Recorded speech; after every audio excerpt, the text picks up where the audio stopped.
Peace, Jaguars. This is Left Side of the Brain. And sorry, no red light tonight. My light bulb, it blew. So we're going to have to make do. I have another type of light, a dashboard light going in the background. So never mind that. We will have the red light up and going, so just bear with us tonight. Anyway, I want to talk about something, and what I want to speak about is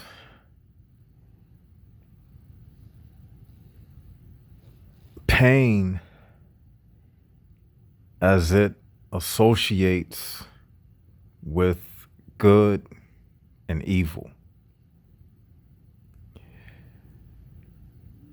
First and foremost, for some reason,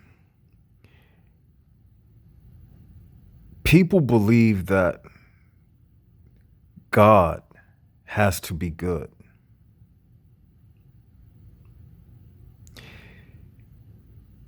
But it dawned upon me that God doesn't necessarily have to be good. Now, this one is going to be deep. I need your undivided attention. God does not have to necessarily be good.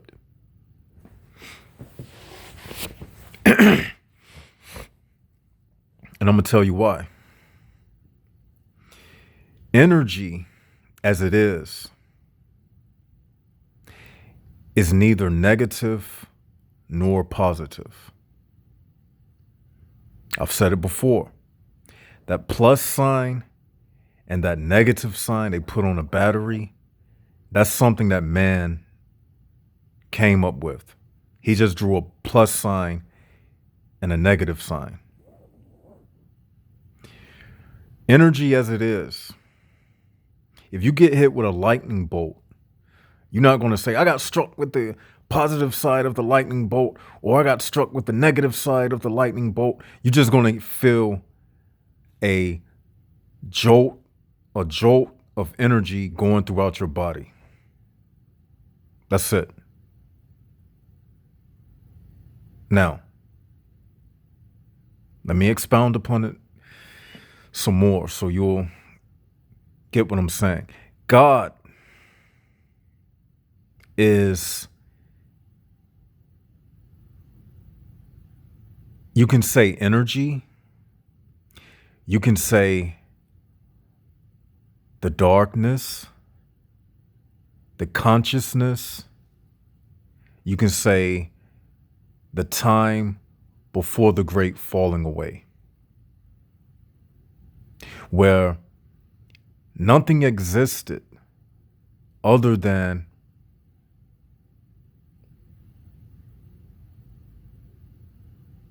the blank desire of nothingness. Okay? The blank desire of nothingness. Before the time of the great falling away. In the state of purity, when there is nothing to compare anything to other than blank desire,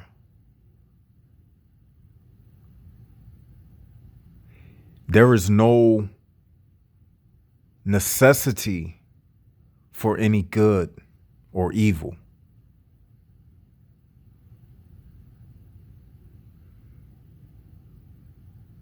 Now, pain is associated with good and evil. Without pain, there can be no good and there can be no evil.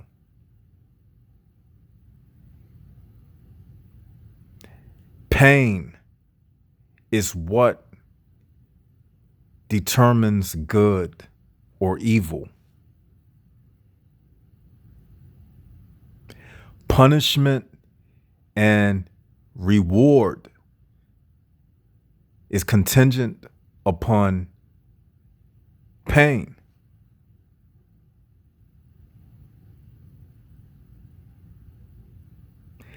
God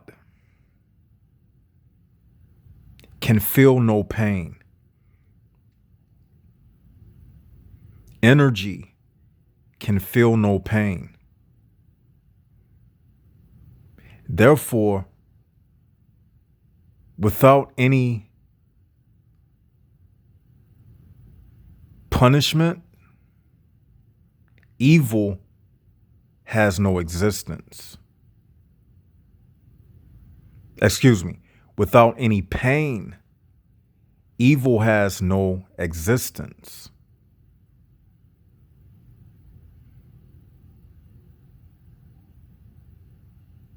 Think about the things that we call evil to begin with.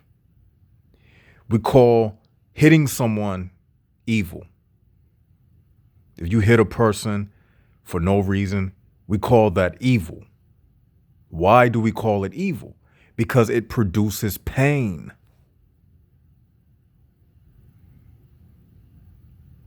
Murdering someone, we call that evil. Because what?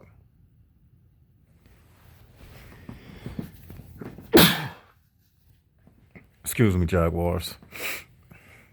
Murdering someone, we call it evil. Why? Because it produces pain.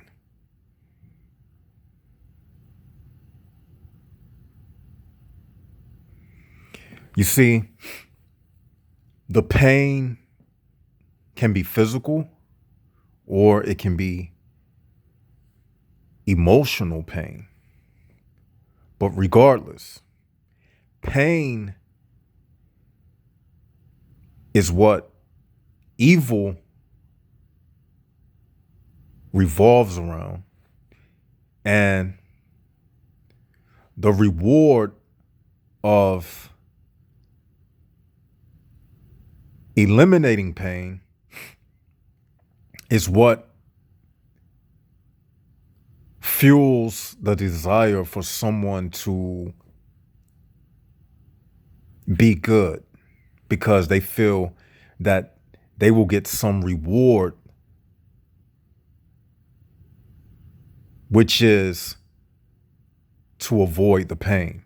Like in religions, if you do good, you receive the reward of avoiding the pain, the hellfire. Are you following? Are you following? Are you following me? The pain is the meeting point of the good and the evil. It's the gel that bonds the two.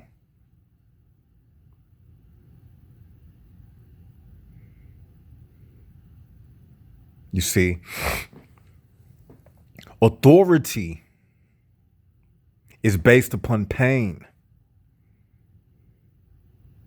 You have authority over someone. Why? Because you can inflict pain on someone. Remember the lesson. Violence and what? Manipulation. So by inflicting this pain on someone, what I want you to do right now, I want you to pinch yourself. Pinch yourself right now. Pinch yourself. What do you feel? You feel pain. It's in your skin. It's in your nerves.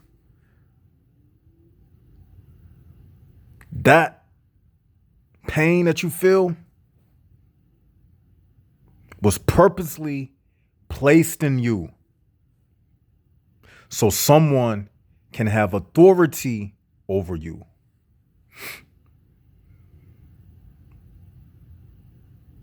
And we go into that with the 6 laws that governs the human prison bar system. It's called the law of, we call it, I don't have my papers in front of me right now, but I believe it's the natural laws or the law of pain.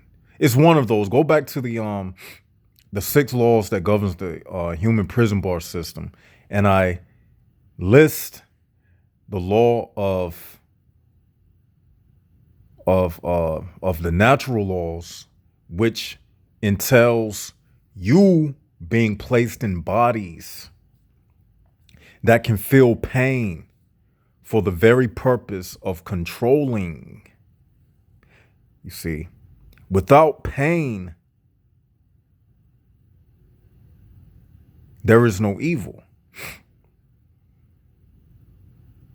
Without pain, no one can be above someone else. Without pain, only good exists.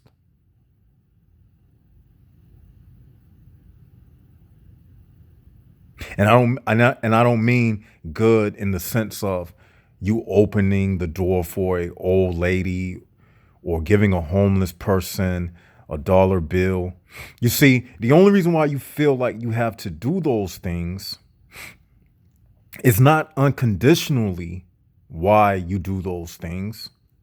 You do it because in the back of your mind somewhere, you have been indoctrinated with religious beliefs that doing good will get you a reward where one day you will go to a place where you will never feel pain again. Are y'all following me? That's why you do it. Because without pain, there would be no incentive for someone to do good in the first place. If everybody felt no pain,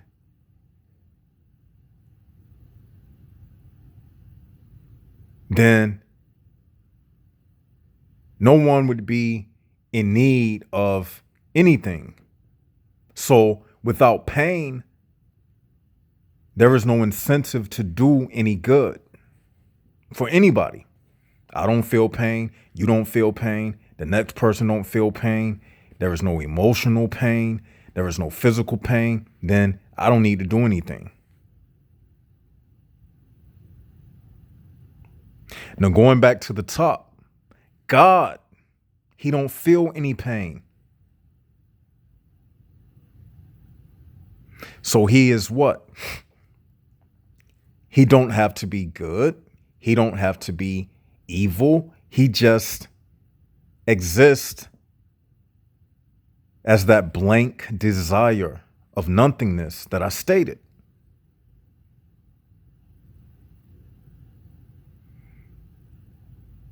You see,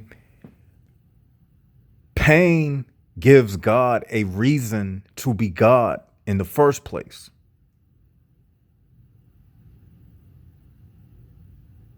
Without pain, why would you worship anything?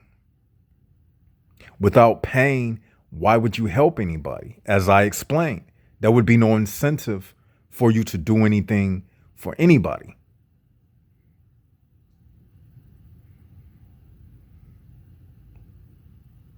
There would be no motivation because you wouldn't fear any type of punishment.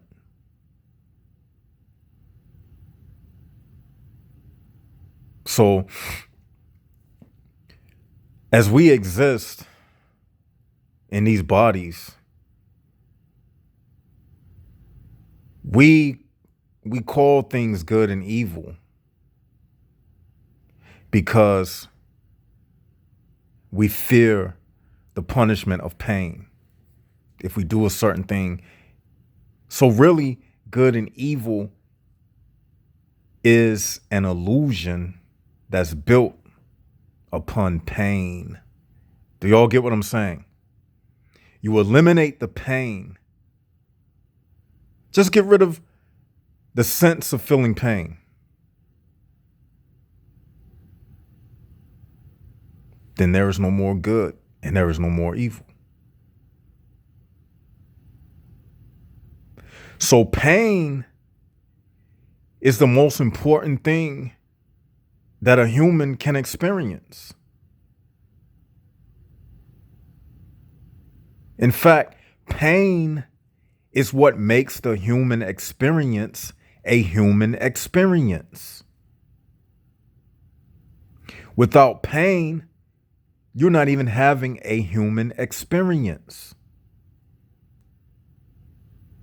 Do y'all get what I'm saying?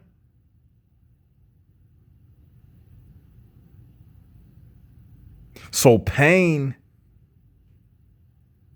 is something that was purposely placed in this world in order to keep order, into this world.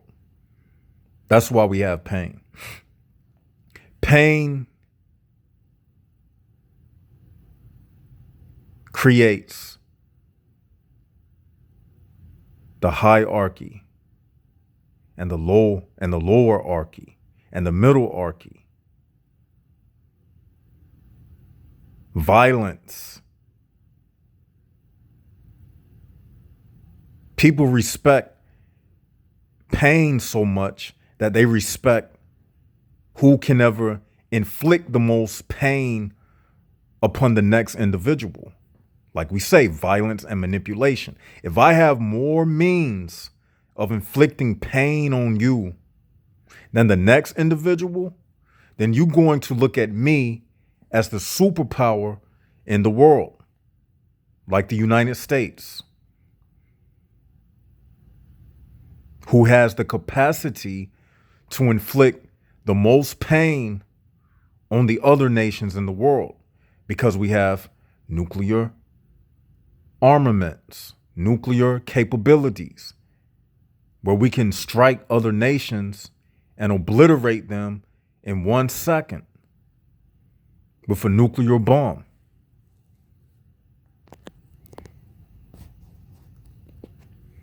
So that pain is what creates the lower species at the bottom of the totem pole and the ones at the hierarchy. Just like in the jungle, you got certain animals that's at the top of the food chain. All of this comes from what? Pain.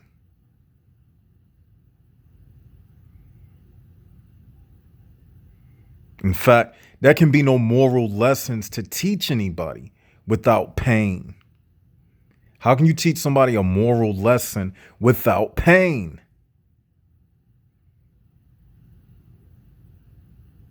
Because you can't experience a downfall without pain.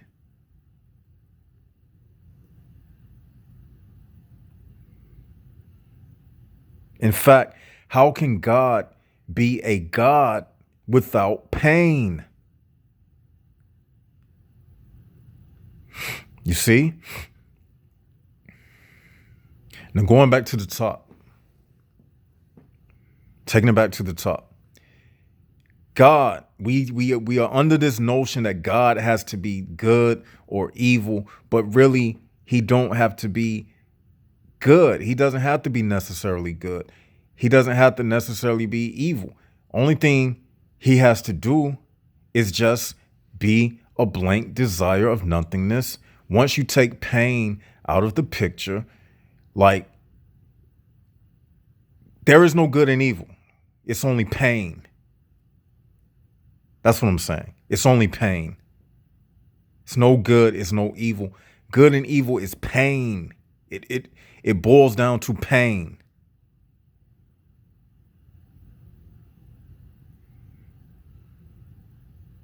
So this thing about I can even take it as far as what we call sin. It's only a sin because of pain. There was no pain, there can be no sin. If everything just feels good, you see, heaven is just the elimination of pain. Simple as that. What's heaven like? No pain. That's all heaven is. Just no pain. You get what I'm saying? So we we look at God in how we look at ourselves, because we see ourselves as feeling pain and the relief of pain, what we call happiness. So we put God in that measurement of how we measure ourselves, and we say that God must feel like us. He must see good and evil, but he doesn't, because he don't have pain.